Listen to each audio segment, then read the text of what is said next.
자격을 취득한 사람들이 주로 어떻게 이제 활동을 하고 있냐. 예체능을 공부하면 빨리 망하고 상담을 공부하면 천천히 망한다. 이런 말하는 걸 들어주는 것만으로 돈을 내는 거를 좋아하지 않아요. 돈을 잘 버는 사람들이 있어요. 사람에 대한 호기심이 있어야 돼요.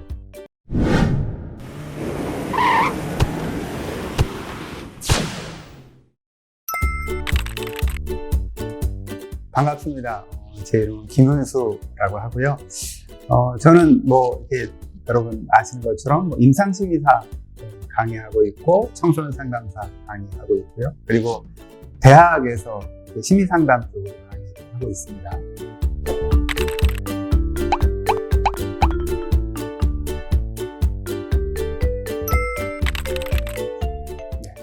임상심리사는 사실 이제 이게 우리나라에서 만들어진 직업은 아니에요. 원래 이제 미국에서 만들어진 직업인데요. 미국에서 이 직업이 만들어질 때 원래는 이제 정신건강 쪽은 의사들이 이렇게 치료를 했거든요. 그런데 이제 이 정신건강 쪽을 의사들이 치료를 하다 보니까 의사들이 주로 접근하는 방법은 이제 약물을 통해서 이렇게 접근하는 게 주로 의사들이 접근을 했어요. 그런데 이제 이렇게 한번 생각을 해보시면 내가 대인관계에서 정말 미치겠다 이러는 게 이렇게 약을 먹어서나 아니면 어떤 사건이 발생해서라기보다는 다른 사람들하고의 관계에서 이렇게 뭐가 이렇게 문제가 생길 때 미칠 것 같다, 이렇게 정말 우울하다 이렇게 되는 거잖아요. 그러니까 대인관계에서 문제 때문에 우리가 우울해지기도 하고 불안해지기도 하는데 이걸 꼭 약으로만 치료할 수 있냐라고 하는 거죠. 그렇지가 않고 이걸 또 다른 대인관계를 통해서 해결할 수도 있다라고 하는 그런 아이디어를 갖고 이제 이렇게 치료적 접근이라고 하는 게 시작이 됐어요.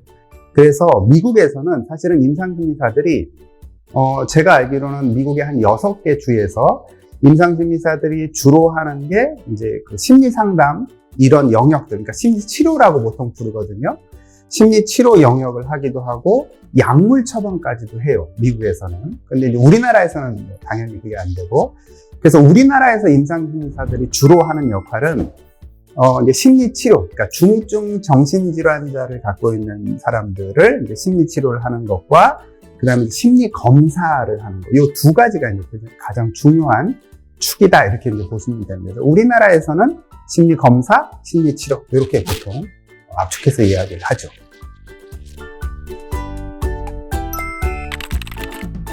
지금 이제 수험생들이 준비하고 있는 건 이제 국가 자격증을 이렇게 준비하고 계신데, 이 국가 자격증이 정착되기 이전에는 대학원에서 임상심리를 전공한 사람들이 임상심리사가 됐어요. 과거에는 대학원에서 이제 수업을 진행하다 보니까 심리치료랑 그다음에 심리검사 이 두 개를 이렇게 좀 포커스를 둬서 가르쳐서 임상심리사를 배출해냈다면 지금은 이제 그런 과정이 지금도 이제 유지가 되고 있고요.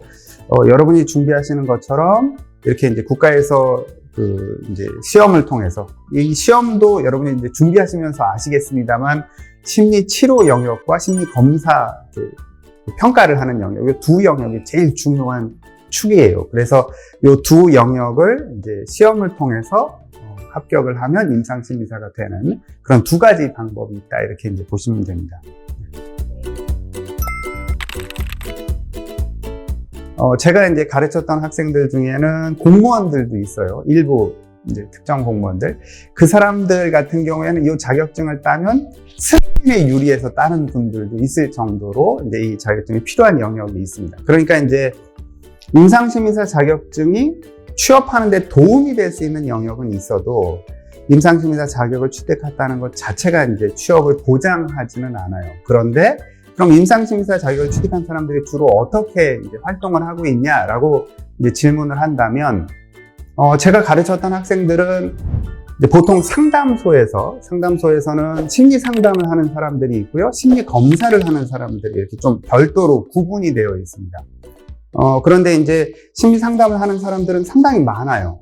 상당히 많은데 심리 검사를 전문적으로 실시를 해서 이제 내담자 또는 이 환자가 어떤 이제 주된 증상들 그리고 어떤 문제들을 갖고 있다라고 평가를 하는 그런 사람들은 사실은 좀 활동하는 사람이 의외로 적어요. 그래서 제가 아는 이제 상담소들도 이제 뭐 임상심리사들 좀 소개시켜달라고 저한테 얘기를 할 정도로, 그러니까 내가 심리 검사를 실시해서 심리 검사에 대한 어떤 보고서, 그리고 이 사람에 대한 어떤 진단을 잘 할 수 있는, 그러니까 자격을 땄다고 그게 바로 생기진 않지만 그걸 내가 충분히 잘 연습을 해서 그런 보고서를 쓰고 그런 것에 대해서 적절하게 이렇게 피드백을 할 수 있는 그런 능력이 있으면 사실은 활동할 수 있는 영역은 상당히 넓다, 이렇게 이제 볼 수 있습니다. 그래서 이게 이제 자격을 따는 것 자체가 시작이 되는 거지, 자격을 따는 게 뭐 이렇게 보장해준다, 이렇게 보기는 조금 어려운 그런 면이 있다, 이렇게 보시면 됩니다. 근데 자격 없으면 그 일을 못해요.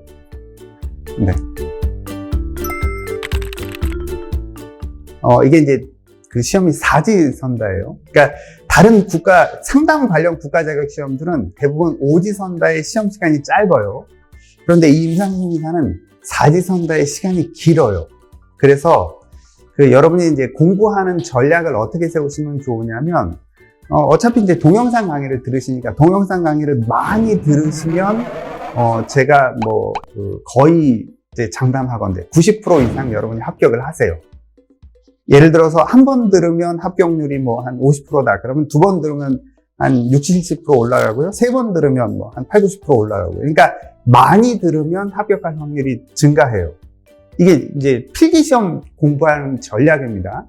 그러니까 여러분이 이제 가장 좋은 건, 늘 이렇게 다니면서 듣는 거예요.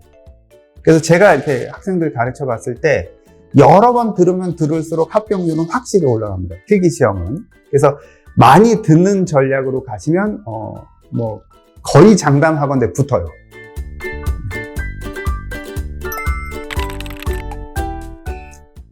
이제 필기시험에 비해서 실기시험 합격률이 좀 낮게 나오는 거는, 이제 여러 가지로 생각을 해볼 수가 있을 텐데요. 그러니까, 실제로 그럼 실기시험이, 그러니까 2차 시험이 점점 어려워지냐? 아니요, 그렇진 않아요.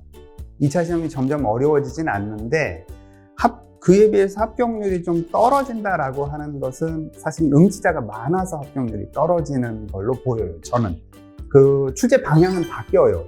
출제 방향이 바뀌었다라고 하는 것은 제가 아까도 말씀드렸듯이 임상심리사 하는 역할이 심리 치료의 역할과 심리 검사를 해서 이제 내담자를 사실은 거의 진단에 가까운 그런 이제 평가를 해야 되는 이 두 가지 역할이 메인인데, 과거에는 시험이 이제 심리 검사 비중이 좀 더 높았어요.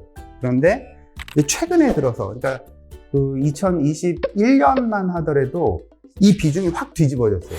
확 뒤집어져서 심리 치료의 비중이 올라갔고요. 이거는 점점 그 추세로 가고 있는 것 같아요. 왜 그런지는 잘 모르겠어요. 제가 출제를 하는 입장이 아니어서 왜 그런지는 잘 모르겠지만, 이제 2차 시험 문제들을 이렇게 보고 거기에 대한 이제 정답을 이렇게 쭉 우리가 유추해 봤을 때 심리 치료에 대한 비중은 점점 증가하고 있고 심리 검사에 대한 비중은 조금 줄였어요. 그래서 이 추세가 이제 앞으로 계속되지 않을까라고 유추를 하고 있는데, 그래서 이제 시험 어떤 방향, 시험 비중은 좀 변한 건 맞아요. 근데 문제가 더 어려워졌다? 그렇지는 않아요.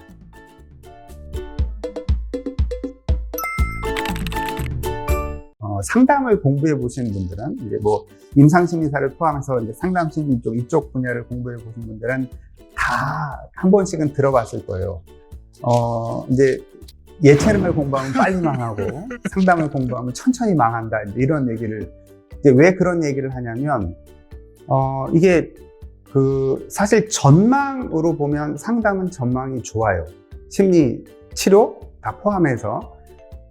왜 그럴 수밖에 없냐면, 현대사회로 들어오면 들어올수록 정신적인 문제를 갖는 사람의 비중은 증가하고 있습니다. 건강보험심사평가원에서도 나오는 데이터로 사람의 정신적인 문제는 점점 증가하고 있어서 어떤 정신장애에 대한 정신적인 문제를 치료하는 역할은 비중이 점점 커지는 건 맞아요.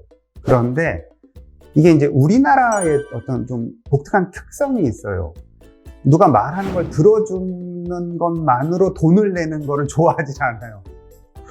그러니까 이제 예를 들어서 이제 1시간 누구 얘기를 들어주면 그만큼 1시간 내 얘기를 들어줬으니까 거기에 대한 페이를 지불해야 된다. 이게 외국 사람들은 아주 철저한데 우리나라 사람은 내가 1시간 얘기하고 듣기만 했는데 왜 내가 돈을 내? 이런 생각이 좀 강해서 이게 이제 그 저항이 되게 커요.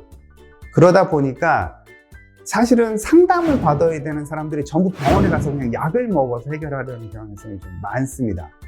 그래서 이제 정신건강의학과는 손님이 넘쳐나거든요. 그런데 사실 약만으로 치료가 되지 않기 때문에 이제 상담을 받고 이제 심리 치료를 받아야 되는데 그 사람들의 역할이 커져야 되는 건 맞는데 이게 좀 더디게 진행이 되다 보니까 이 영역에 있는 사람들이 자기가 에너지를 투자하고 자기가 이렇게 노력한 것만큼의 이제 페이를 받지 못하는 건 현재 상황이고요.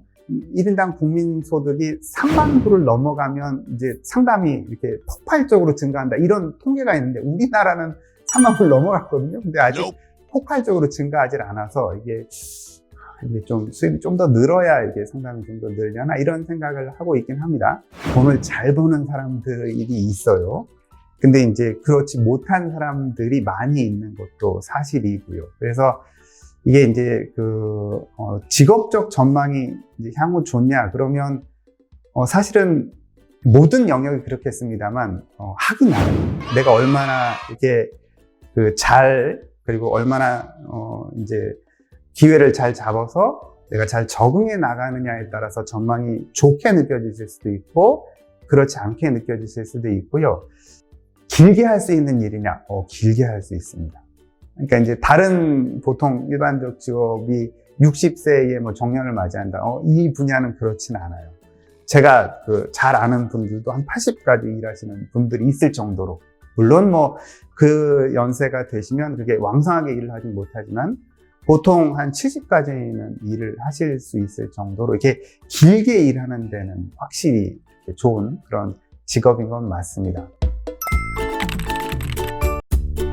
기본적으로는 보통 이제 임상심리사도 그렇고 심리상담 하시는 분도 그렇고 가장 중요한 게 뭐냐 그러면 뭐 여러 가지가 있겠습니다만 저는 뭐라고 많이 얘기를 하냐면 사람에 대한 호기심이 있어야 돼요. 사람에 대한 호기심이 없으면 정말 이렇게 매너리즘에 빠진 반응을 하게 되거든요. 뭐 검사를 해도 그렇고 치료를 해도 마찬가지입니다. 근데 이제 이 사람의 이 문제가 도대체 어떤 원인일까, 뭐 때문에 그럴까라고 하는 그런 호기심이 많아야 그 사람에게 맞는 어떤 원인을 찾아내고 맞는 어떤 대안을 이제 마련할 수 있다고 저는 생각을 하거든요. 사실 임상심리사를 이제 준비를 해서 임상심리사가 되면 돈을 많이 법니다. 이런 얘기를 하면 정말 좋겠습니다만 아쉽게도 이제 그건 현실은 아니고요. 특별히 이제 임상심리사가 주로 검사하는 그런 사람들은 좀 아동이 될 가능성이 높아요, 실제로. 그래서 이제 유아들이나 이제 초등학생 정도 아이들을 많이 이렇게 검사를 하시게 되고 그 아이들의 어떤 문제 그리고 어떤 영역에 있어서 이제 문제가 발생하는가 이런 것들을 좀 많이 이렇게 찾아내시게 될 테고 그리고 치료 영역으로 들어가면 검사했던 아동을 상담하게 되는 경우도 있고 그리고 또 이제 중증 어떤 정신질환을 가진 사람들을 치료하게 되는 그런 경우도 있습니다. 제가 분명하게 말씀드릴 수 있는 건 정말 의미 있는 일인 건 맞아요. 왜 그러냐면 한 사람의 인생을 좀 중요한 시기에 바꿔줄 수 있는 그런 일이거든요. 그래서 그런 의미를 이제 좀 생각을 하신다면 정말 의미 있는 직업이 될 수 있고요. 그리고 내가 어떻게 내 진로를 찾아가는가, 그리고 내가 이 영역에 있어서 내 능력을 어떻게 내가 자격증만 딴다고 되는 게 아니기 때문에 내 능력을 어떻게 이제 키워가는가에 따라서 진로는 많이 바뀔 수 있고 수입도 많이 바뀔 수 있습니다. 그래서 의미를 갖고 시작하시면 충분히 이렇게 의미 있는 결과를 볼 수 있는 그런 직업 또는 자격이 된다 이렇게 보시면 될 것 같아요. 자, 여기까지 하고 그러면 수업에서 뵙도록 하겠습니다. 감사합니다.